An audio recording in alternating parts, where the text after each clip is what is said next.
Class 6 chapter 5 पदार्थों का पृथक्करण। साइंस चैप्टर 5 पदार्थों का पृथक्करण। पदार्थों का पृथक्करण, separation of substances. First topic क्या है? पृथक्करण की आवश्यकता क्यों है? Need for separation. हमें किसी मिक्सचर के अवयवों कंपोनेंट्स को निम्नलिखित कारणों से अलग करने की आवश्यकता होती है। तो कारण क्या क्या है? इसके 3 कारण हैं। पहला कारण है अनुपयोगी अवयवों को हटाना। हानिकारक या अनुपयोगी पदार्थों को दूर करने के लिए, जैसे चावल से पत्थर हटाते हैं क्योंकि वो हानिकारक होता है। दूसरा कारण है उपयोगी अवयवों को प्राप्त करना। किसी विशेष उपयोगी घटक को अलग करने के लिए, जैसे दूध से मक्खन निकालना। तीसरा कारण क्या है? शुद्ध पदार्थ को प्राप्त करना, जैसे मिश्रण से शुद्ध पदार्थ प्राप्त करने के लिए, जैसे नमक के विलयन से नमक प्राप्त करना। दूसरा टॉपिक है हमारा पृथक्करण की विधियां। मेथड्स ऑफ सेपरेशन क्या होती है? अभी हम फर्स्ट टॉपिक में पढ़े थे पृथक्करण करते क्यों हैं। अब हम लोग को पढ़ना है पृथक्करण की विधियां क्या क्या है।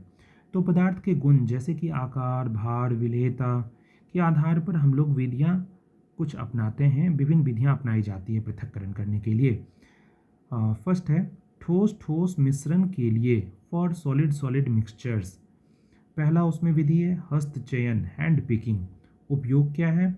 जब मिश्रण में अवांछित पदार्थ की मात्रा कम हो और उनके आकार में बड़ा अंतर हो, मतलब अवांछित पदार्थ की मात्रा भी कम हो और आकार में भी बड़ा अंतर हो, तो हम लोग हस्तचयन का उपयोग कर लेते हैं। उदाहरण क्या होगा? चावल, दाल, गेहूं से पत्थर, कंकर और भूसे को हाथ से अलग कर लेते हैं। इसी को हैंड पिकिंग कहते हैं। दूसरा क्या है? थ्रेसिंग। तो थ्रेसिंग का उपयोग कब करते हैं? डंडियों से अनाज के दानों, गेहूं, चावल को अलग करने के लिए उपयोग करते हैं। विधि क्या है? तो डंडियों को पीट कर या थ्रेसिंग मशीनों का उपयोग करके। तीसरा विधि क्या है? निष्पावन, विनोइंग कहते हैं। उपयोग क्या होगा? तो पवन, हवा का उपयोग करके भारी घटकों से हल्के घटकों जैसे भूसा को अलग करना। सिद्धांत क्या होगा? हल्के कण हवा के साथ उड़ जाते हैं जबकि भारी कण पास में ही ढेर हो जाते हैं। इसी सिद्धांत पे हम लोग हवा के द्वारा उपयोग करके निष्पावन विधि का उपयोग करते हैं। इसके बाद क्या है? चौथा चालन, सीविंग।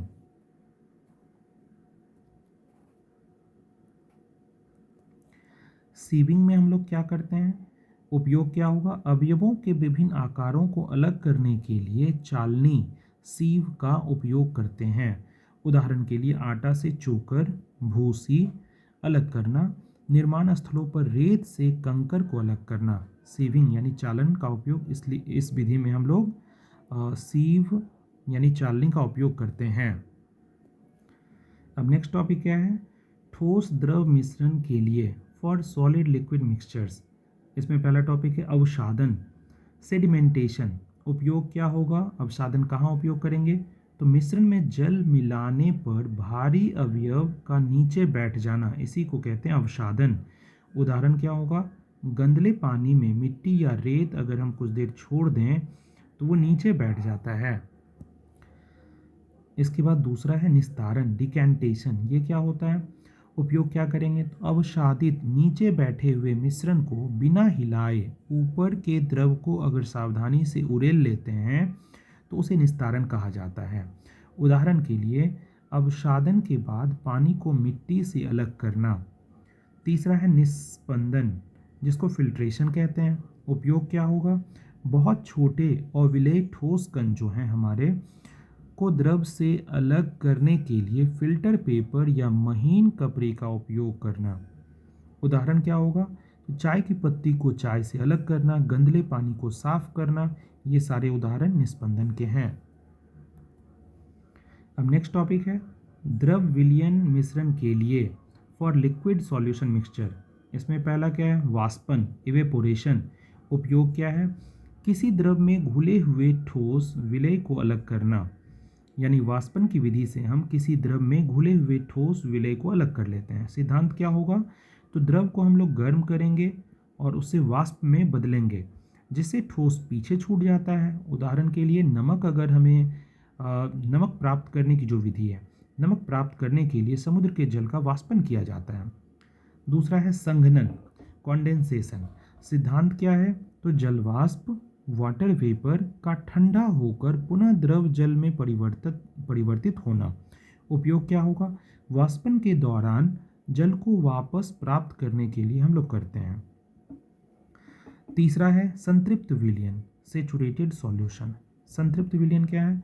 वह विलयन जिसमें किसी पदार्थ की और अधिक मात्रा को उस तापमान पर घोला नहीं जा सकता है, मतलब वो फिक्स अमाउंट ले बैठा है। और संतृप्त विलयन का मतलब कि एक्स्ट्रा उसमें आप ऐड नहीं कर सकते हैं। मतलब अगर पानी में आप 10 चम्मच नमक या चीनी कुछ मिला दिए हैं और भी चीनी डालने या नमक डालने पर वो घुल नहीं पाएगा, तब उसको संतृप्त विलयन कहेंगे। विलेयता कैसे बढ़ा सकते हैं? यानी संतृप्त कोई विलयन अगर हो गया है तो फिर उसको बढ़ाएंगे कैसे? तो विलयन को गर्म करके उसमें और अधिक पदार्थ को घोला जा सकता है। विलयन को गर्म करके और अधिक पदार्थ को घोला जा सकता है। ये सारा टॉपिक था इस चैप्टर में, कंप्लीट हुआ।